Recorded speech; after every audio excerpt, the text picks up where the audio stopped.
সুপ্রিয় দর্শক, স্বাগত জানাচ্ছি। একবার কল্পনা করুন তো, আপনি বিমান থেকে নেমে মাটির নিচ দিয়ে সরাসরি মেট্রো রেলে উঠে নিজের গন্তব্যে পৌঁছে গেলেন, কিংবা বাগি কারে করে রাস্তার আরেক পাশে চলে আসলেন। তাহলে কেমন হয় ভাবছেন? এমনটি তো বিদেশে হয়।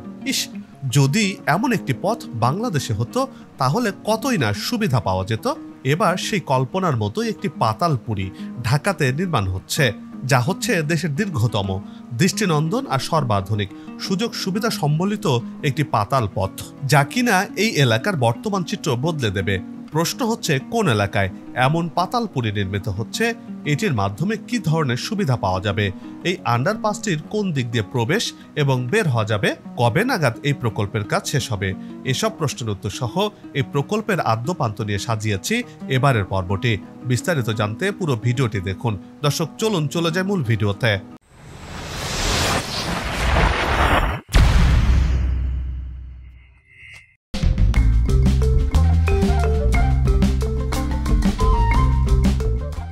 ঢাকা ময়মনসিংহ মহাসড়ক ধরে উত্তরার দিকে আগাতে থাকলে হাতের বাঁ পাশে দেখা মিলবে সবচেয়ে দৃষ্টিনন্দন এক অবকাঠামো। দেশের এভিয়েশন ইতিহাসের সবচেয়ে বড় অবকাঠামোটির নাম হলো থার্ড টার্মিনাল, অর্থাৎ ঢাকা বিমানবন্দর এলাকা। আর এই মহাসড়কটি ঢাকার সাথে উত্তরবঙ্গ সহ ময়মনসিংহ এলাকার অন্তত 32টি জেলাকে সংযুক্ত করেছে। আর এই সড়কটি ছুঁয়ে গেছে দেশের প্রধানতম বিমানবন্দর হযরত শাহজালাল আন্তর্জাতিক বিমানবন্দরকে। এতে করে এই সড়কের গুরুত্ব বেড়েছে আরও কয়েক গুণ।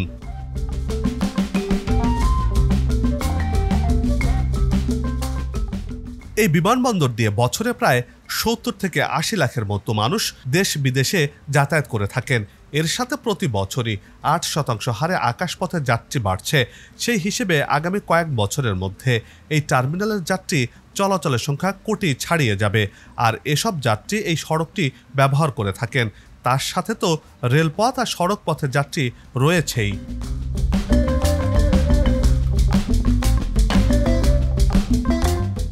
অন্যদিকে দেশের প্রথম এলিভেটেড এক্সপ্রেসওয়ে যাত্রাও এই বিমানবন্দরের থার্ড টার্মিনাল থেকে শুরু হয়েছে। বিদেশ থেকে আসা যাত্রীরা সহজেই যাতে তার গন্তব্যে পৌঁছাতে পারেন, সেজন্য এই উড়াল সড়কের সাথে থার্ড টার্মিনালের যোগাযোগ রাখা হয়েছে। আবার উড়াল সড়ক ব্যবহার করে বিমানবন্দরে সহজেই যাওয়া যাচ্ছে, এমন করেই ডিজাইন করা হয়েছে। এখানে যুক্ত হচ্ছে ঢাকা আশুলিয়া উড়াল সড়কটিও।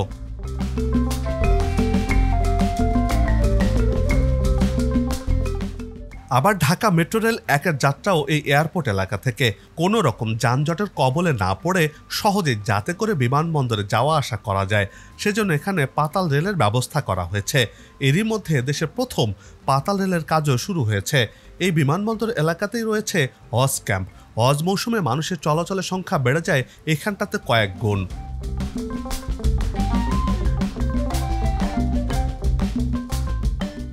বিমানবন্দর terminal 3, MRT line 1, Dhaka Ashulia elevated expressway এবং বিআরটি প্রকল্পের মতো মেগা অবকাঠামো এই অঞ্চলের কর্মব্যস্ততা বাড়িয়ে দিয়েছে, যার কারণে এই এলাকাতে জনসাধারণের আনাগোনাও অনেক বেশি। বিমানবন্দর রেলওয়ে স্টেশন ও নতুন রেলওয়ে ট্র্যাক সম্প্রসারণের কাজ এগিয়ে চলছে। এর চারপাশে রয়েছে বেশ কয়েকটি বাস স্টেশন। এতে রাজধানীর ব্যস্ততম পয়েন্টগুলোর মধ্যে একটি হয়েছে এই বিমানবন্দর গোল চত্বর।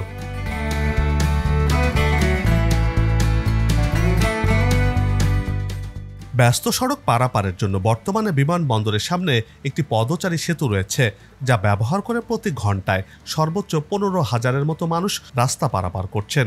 আবার অনেকে জীবনের ঝুঁকি নিয়ে সব নিয়মকে থোড়াই কেয়ার করে বীর দর্পে রাজপথ পাড়ি দিচ্ছেন।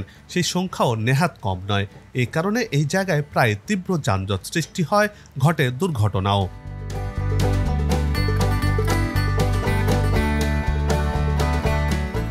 এই এলাকাতে মেগা প্রকল্পগুলো নির্মিত হচ্ছে। আর নির্মাণাধীন এসব প্রকল্পের কাজ শেষ হলে এই এলাকাতে মানুষের আনাগোনা আরও বেড়ে যাবে। খুব শিগগিরই এর সঙ্গে যুক্ত হবে বিআরটি বাস সুবিধা। এমআরটি 1-এর বাস্তবায়ন হলে এ এলাকায় যাত্রী চাপ বাড়বে। এসব প্রকল্পের বাস্তবায়ন শেষ হলে প্রতিদিন প্রায় 3,60,000 যাত্রী এই এলাকায় চলাচল করবে। আর তাই এই বিমানবন্দরকে ঘিরে মহাপরিকল্পনা বাস্তবায়ন হচ্ছে। বলা হচ্ছে দেশের প্রধানতম এই বিমানবন্দরকে যোগাযোগের অন্যতম হাব হিসেবে প্রতিষ্ঠা করা হবে আগামীতে এই এলাকার রাস্তা পারাপার নির্বিঘ্ন করতে। দেশের সবচেয়ে বড় এবং দৃষ্টিনন্দন আন্ডারপাস নির্মাণের পরিকল্পনা গ্রহণ করা হয়।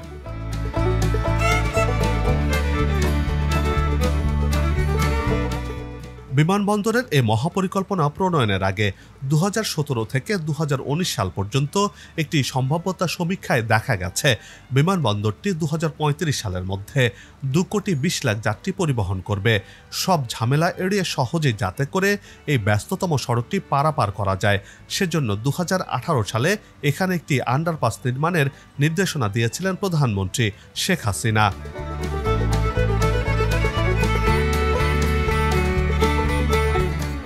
এবার প্রধানমন্ত্রী সেই নির্দেশনা বাস্তবায়ন হতে চলেছে। দেশের সবচেয়ে দীর্ঘতম আর দৃষ্টিনন্দন আন্ডারপাসটি নির্মাণের কাজ পুরোদমে এগিয়ে চলছে। সংশ্লিষ্টরা বলছেন, গেল ডিসেম্বর থেকে এই আন্ডারগ্রাউন্ডের কাজ শুরু হয়েছে। বর্তমানে কাজের পরিধি বেড়েছে। সরেজমিন প্রকল্প এলাকা ঘুরে দেখা গেছে বিমানবন্দর এলাকায় বিশাল কর্মযজ্ঞ চলছে। বিমানবন্দরের প্রবেশমুখের বাঁ পাশে বিরামহীন কাজ এগিয়ে চলার দৃশ্য চোখে পড়ে। বিশাল ক্রেন আর ভারী ভারী যন্ত্রপাতিতে এই অংশের কাজ দ্রুততার সাথে এগিয়ে চলছে।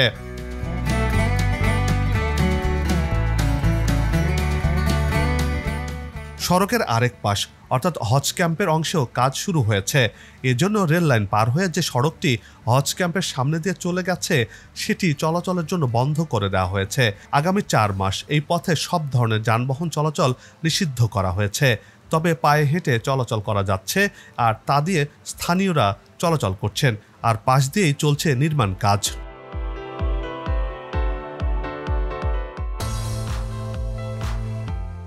যেহেতু এটি আন্ডারপাস, সে কারণে সড়কের উপরিভাগে তেমন কোনো কাজ নেই। প্রকল্প সংশ্লিষ্টরা বলছেন, খুব দ্রুত যাতে করে মাটির নিচের কাজ শুরু করা যায় তার জন্য প্রাথমিক পর্যায়ে মাটির উপরিভাগের কাজগুলো শেষ করার জন্য নির্দেশনা দেওয়া হয়েছে। আর মাটির নিচের কাজ শুরু হলে এই পথে চলাচলে কোনো ধরনের বাধা থাকবে না, আর উপর থেকে বোঝারও জো থাকবে না যে মাটির নিচে কী ধরনের কর্মযজ্ঞ চলছে। এজন্য হজ ক্যাম্পের পাশেই এই প্রকল্পের কনস্ট্রাকশন ইয়ার্ড নির্মাণ করা হয়েছে। সেখানেও বিরামহীন কর্মযজ্ঞ চলার দৃশ্য চোখে পড়েছে। দর্শক, আপনারা সেসব চিত্র দেখতেই পাচ্ছেন। দর্শক, কেমন হবে দেশের সবচেয়ে বড় এই আন্ডারপাসটি? চলুন সেই তথ্যটি জেনে নেই।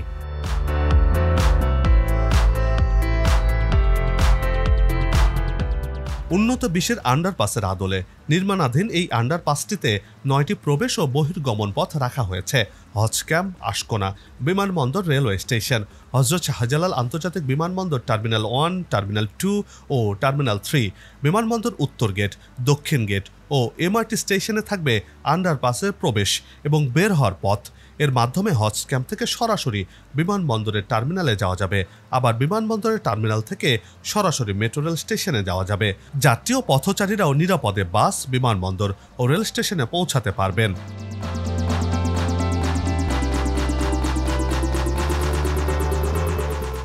আন্ডারপাসটি হবে শতভাগ শীতাতপ নিয়ন্ত্রিত। এতে 8টি লিফট, 28টি এসকেলেটর, 25টি ট্রাভেলেটর থাকবে।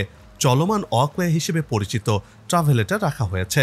সাধারণত বিমানবন্দর, ট্রেন স্টেশন বা শপিং মলের মতো জায়গাতে মানুষের চলাচলের সুবিধার জন্য ব্যবহৃত হয় এই ট্রাভেলেটর, আর সেই ট্রাভেলেটরও এই পাতালপুরীতে ব্যবহার করা হবে। পাশাপাশি থাকবে বিমানবন্দরের মতো বাগি কারও।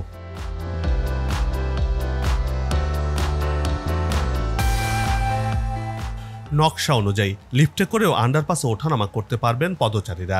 এতে পর্যাপ্ত পরিমাণে প্রাকৃতিক আলো বাতাস চলাচলের ব্যবস্থাও থাকছে। কোনো কারণে বিদ্যুৎ বিঘ্নিত হলে প্রাকৃতিক অক্সিজেন প্রবাহের জন্য ভেন্টিলেশনের ব্যবস্থাও থাকছে এই পথে। নিরাপত্তার বিষয়টিকে সর্বোচ্চ গুরুত্ব দিয়েই নকশা করা হয়েছে বলেও জানা গেছে।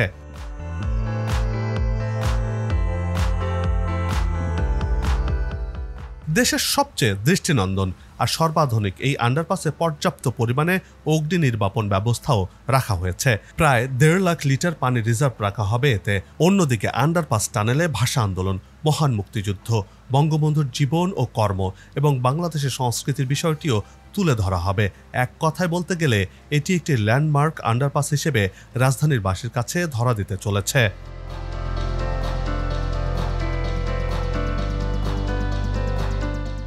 বিমানবন্দর এলাকাতে পথচারী আন্ডারপাস নির্মাণ শেষ হলে যাত্রীদের বেশিরভাগ চাপ নিচে চলে যাবে। উপরিভাগে ঢাকা ময়মনসিংহ মহাসড়ক ব্যবহার করে যাত্রীদের স্বস্তি মিলবে। হযরত শাহজালাল আন্তর্জাতিক বিমানবন্দর পথচারী আন্ডারপাসটির দৈর্ঘ্য হচ্ছে 1.7 কিলোমিটার, যা হবে দেশের সবচেয়ে দীর্ঘতম আন্ডারপাস। এই পথচারী আন্ডারপাস নির্মাণ বাস্তবায়ন করছে বাংলাদেশ সেনাবাহিনীর 24 ইঞ্জিনিয়ার কনস্ট্রাকশন ব্রিগেড। 2025 সালের জুনে প্রকল্পের কাজ শেষ করার লক্ষ্য নির্ধারণ করা হয়েছে।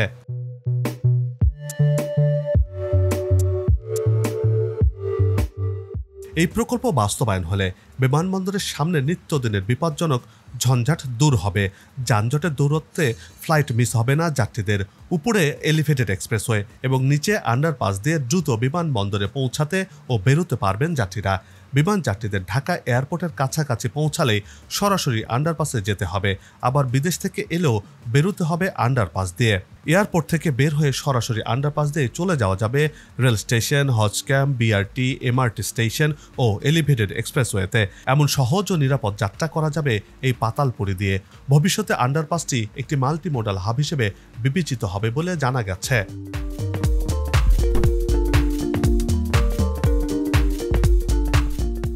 সবাই মিলে গাছ লাগাই, দেশের পরিবেশকে বাঁচাই, আসুক নতুন দিন লাগু খাওয়া উন্নয়নের পালে, এমন প্রত্যাশা রেখে পর্ব থেকে বিদায় নিচ্ছে। তবে যাবার আগে সেই একই অনুরোধ, যেখানে সেখানে ময়লা আবর্জনা ফেলবেন না, পরিবেশের ক্ষতি করবেন না, অযথা হর্ন বাজাবেন না। আপনার দেশের সৌন্দর্য রক্ষায় পোস্টার লাগানো থেকে বিরত থাকুন। যদি চ্যানেলটিতে নতুন হয়ে থাকেন, ভিডিওটি ভালো লাগে, তাহলে চ্যানেলটি সাবস্ক্রাইব করে ভালোবাসায় আবদ্ধ করবেন। ভালো লাগা না লাগার বিষয়টি কমেন্টে লিখে জানাবেন।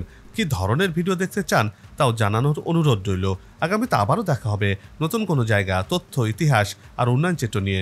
নিজে ভালো থাকুন, দেশকে ভালো রাখুন, আমাদের সাথেই থাকুন, দেখতে থাকুন দেশের এগিয়ে যাওয়ার চিত্র। ধন্যবাদ।